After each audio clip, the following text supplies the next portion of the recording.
Today, I want to discuss a little conversation that I had and some thoughts that I'd had on the notion of what it is to be alternative. And it's not really something that I thought about too much. And I saw a video called The Alternative Tag. And I was thinking, like, am I alternative? So later that day, my daughter came in and she's in college and she's hip. She knows all the cool stuff. And I asked her, it seems like a weird thing to ask your child, but I said, am I alternative? And she looked at me and she's like, Mom, yeah. I'm like, really? She's like, yeah. She's like, look at you. I'm like, oh. And she's like, well, at least you're not a headbanger. And then she thought about for half a second. She's like, oh, okay, well, you do listen to metal and J-rock and lots of strange stuff and punk and things. So yeah, okay, you are a headbanger too. So yeah, she was like, yeah, you're alternative. That kind of threw me for a loop because compared to some of the other people on YouTube that I see who I look at and they are alternative and they're specifically, they're goth or they're punk or they're something, I just don't feel like I have a defined style like that. And I don't have a group of people around me that I'm trying to conform to or fit in with, or I don't even know what some of the alternative styles would be. So I went on Wikipedia, which is stupid, but I did, and looked at what their criteria are, and included things like religion. So unusual religion, checkbox there.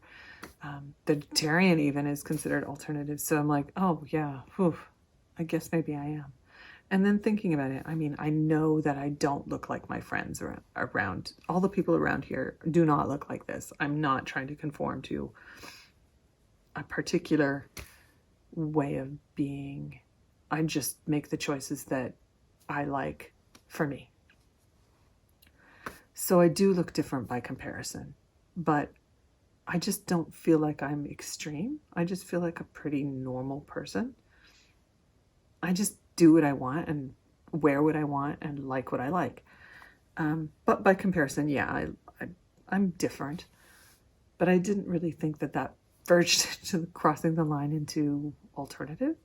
But I guess it is. And it's something that I gotta wrestle with in a strange way. So anyway, I'm going to do the alternative tag. Describe your style. I would say it's kind of a tomboy, maybe a bit grunge, maybe slightly punk, but nothing extreme, just kind of little meander into some of those, but mostly tomboy style. I wear a lot of Converse shoes and a lot of band shirts and shit like that. How did you start wearing different clothing, hair, piercings, etc.? I think I always looked different. My mom made a lot of clothes for me when I was in elementary school, and I learned to sew really early on. And we didn't have loads and loads of money, so I never got all the fancy stuff that the cool kids were wearing. So I made my own clothes a lot, and wore my own stuff a lot. Again, I wasn't trying to fit into anything, so probably grunge or punk would be the thing that I was most drawn to and what I was wearing. I would wear tight skirts that I sewed myself, stretchy skirts, like a long, lean silhouette, and then over top of that, a huge, gigantic coat, either my dad's army coat or his bright orange hunting jacket that was gigantic. And I wore tons and tons of makeup. There wasn't anybody that looked like me. And I think a lot of people who go to alternative fashion do so because they can't afford what all the cool kids are wearing. They can't afford all the designer stuff. So they just go a completely different way, either with a lot of thrift store finds or stuff that they sew, and it comes out in a fashion expression that's all their own. And I think that was more of my kind of style then. So I would say solidly in high school, I was dressing oddly. And before then, I was dressing oddly because my mom would make all my clothes for me. Let's see. do your parents accept your style? And I'm going to modify this question to include, do my parents, do my children, and do my family accept my style? And yeah, they do. I think they all like to see me be happy, and they see me be more happy expressing myself with my look than I ever have been. I did try to conform. I did, when my kids were young, I tried to be that good mom. I had the mom haircut. God, I freaking hated that. And yeah, went to all the kid groups and tried to be the PTA mom, and it just was like, it was not me. It made me very unhappy to try and do that. And as I got older and just released all of that need to conform and just started doing what I want to do, I've been so much happier. So I think the people around me, my family, see that, and they respond to the joy that I have expressing myself. So would they be happier if I looked different? I don't know, maybe, but they're not super judgy. So, I feel very supported, and especially with my kids, I really appreciate. I think they find that really interesting. I know one of my daughter's friends was complaining that her mom didn't let her dye her hair pink, and my daughter said, "Oh, my mom has big hair." They've grown up with a sense of freedom of expression of themselves, and they see it in me, and I think that's good for them.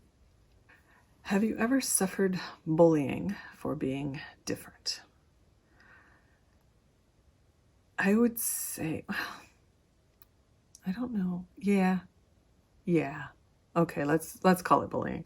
So I'll describe a situation that happened to me, and in the last year of high school, some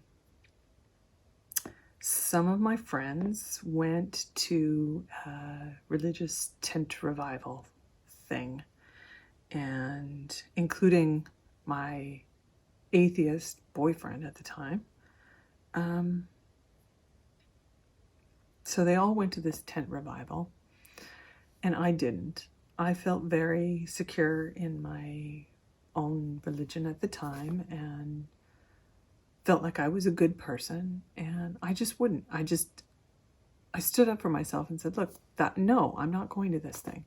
And because of that, every single one of the people that I hung out with in grade 12 at the start of the year went to that thing, and then they disowned me.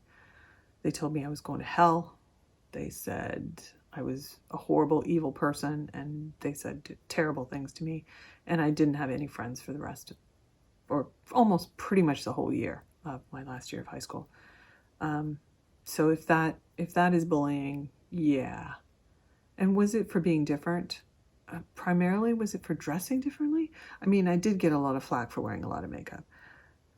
I don't know that it was so much about how I looked, but the fact that I did not conform to this groupthink thing that they all went through and did. And as soon as I could leave, I left that little town and never looked back. I don't really know any of the people that I knew at that point in time, and I don't care to right now. That situation taught me a lot about myself, how strong I am. And I'm really proud of myself for not succumbing to that pressure and remaining true to myself. So, pat on the back for that one. Even though it was really difficult, it taught me a lot about myself. So yeah, bullied, yeah, sure. Okay, next question. What is the most outrageous look that you have ever had? And I think it's now, really, and I think it's only going to get worse or better. Yeah, because when I was younger, I wasn't tattooed. And when I was younger, I didn't have pink hair. You know what? I always wanted to have pink hair. When I was 15, I saw somebody with just the ends done. I think it was red or pink. And I'm like, Mom, I want that. And she's like, yeah, no. So for 30 years, I went around going, I want pink hair. And finally, I did it. I'm so happy. But I know, I mean, I feel unbound now. And yeah, I think even though my clothing choices aren't as extreme as maybe some of the things that I wore when I was younger, I think once you strip away the clothing, how I look now is certainly the most extreme. Let's see. Do you have any tattoos or piercings? Yeah, I have a lot of tattoos. Piercings, I have my ears pierced. I used to have one up here when I was in my 20s. What would you say to people who are suffering from being judged for the way they look right now? I'm going to also modify this question to say, what would I say to my younger self? And what would I say to myself that was trying to conform? And I would say your happiness comes from being who you want to be and reflecting that on the outside. If you try to suppress that, you will be depressed. If you can learn to let other people's judgment go and just do what you want to do, ultimately, you're going to be happiest with that. Realize that when people do judge you, it is coming from their own insecurities. When they see something that they don't understand, when they see somebody who is reflecting who they want to be, it scares them because they don't have that power within themselves. Realize that. Realize that they're the weak ones for judging you because they are scared to do what you are doing. Know that you have power. Know that you are going to be happiest when you fulfill your own personal need. You are your worst critic, and if you are not content with the reflection of who you are, you're not going to be happy. You can get through the comments. This too shall pass.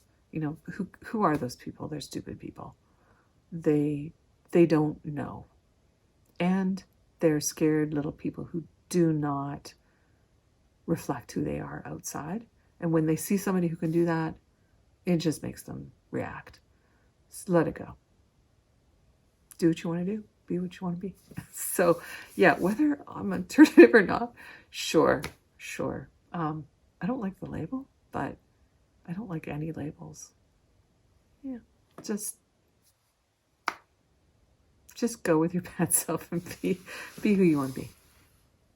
Yeah, alternative or not or whatever.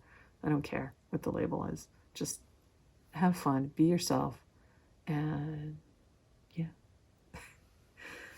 Take care and have a great day and hope to see you again. Comments. Bye.